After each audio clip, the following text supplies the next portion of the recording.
আর এবার জেলার দিকে নজর রাখবো। জেলা মানে জি24 ঘন্টা। সাফাই কর্মীদের অবস্থান বিক্ষোভে উত্তাল আসানসোল পুর নিগম। মাসিক বেতন ন্যূনতম 15,000 টাকা, দৈনিক মজুরি প্রথা তুলে দিয়ে ক্যাজুয়াল শ্রমিক হিসেবে স্বীকৃতি দেওয়া, পিএফ ও ইএসআই চালু করা সহ একাধিক দাবিতে অবস্থান। সাফাই কর্মীদের অভিযোগ, তারা একাধিকবার মেয়র বিধান উপাধ্যায়ের সঙ্গে দেখা করার চেষ্টা করেও ব্যর্থ হয়েছেন।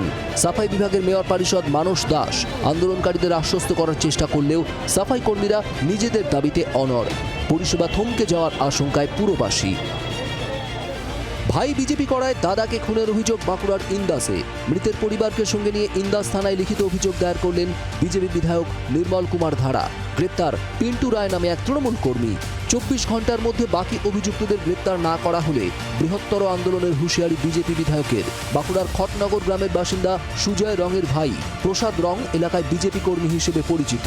পরিবারের অভিযোগ, সুজয়কে গ্রামেই স্থানীয় তৃণমূল কর্মী হিসেবে পরিচিত নয়ন রায় ও পিন্টু রায় মারধর করে। গুরুতর আহত অবস্থায় সুজয়কে হাসপাতালে ভর্তি করা হলে চিকিৎসকরা মৃত বলে জানান। মুখে কালো কাপড় বেঁধে এসআইআর শুনানি কেন্দ্রে হাজির তৃণমূল ব্লক সভাপতি। এসআইআর প্রক্রিয়ার প্রথম দিন থেকেই নির্বাচন কমিশন ও বিজেপির বিরুদ্ধে লাগাতার ঝাঁঝালো আক্রমণ করে আসছেন পূর্ব বর্ধমানের আউশগ্রাম 2 নম্বর ব্লক তৃণমূল কংগ্রেস সভাপতি শেখ আব্দুল লালন। এবার তিনিই পেয়েছেন শুনানির নোটিশ। তারই জবাবে অভিনব প্রতিবাদ তৃণমূল নেতার।